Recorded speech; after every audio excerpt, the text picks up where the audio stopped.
कल्याण ग्रामीण विधानसभा क्षेत्रातील 14 गावांचा नवी मुंबई पालिकेमध्ये त्यांना समाविष्ट करण्यात आलेला आहे। 14 गावं विकास समिती आणि मनसे नेते राजू पाटील यांच्या प्रयत्नांना आता यश आलेलं आहे।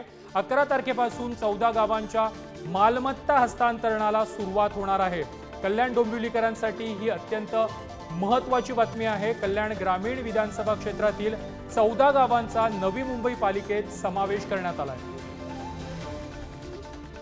या संदर्भात अधिक माहिती देत आहेत आमचे प्रतिनिधी प्रदीप भणगे। प्रदीप, कल्याण डोंबिवलीकरांना एक अत्यंत महत्त्वाची बातमी आहे त्यांच्या संदर्भातील।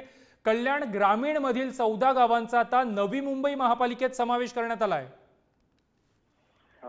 अगदी बरोबर आहे। मागच्या अधिवेशनात मुख्यमंत्री एकनाथ शिंदे यांनी ही ऑर्डर काढली होती की कल्याण ग्रामीण मधील 14 गाव आहेत ही नवी मुंबई महापालिकेत समाविष्ट करणं। त्याचप्रमाणे आता त्या कामकाजाला सुरुवात झालेली आहे।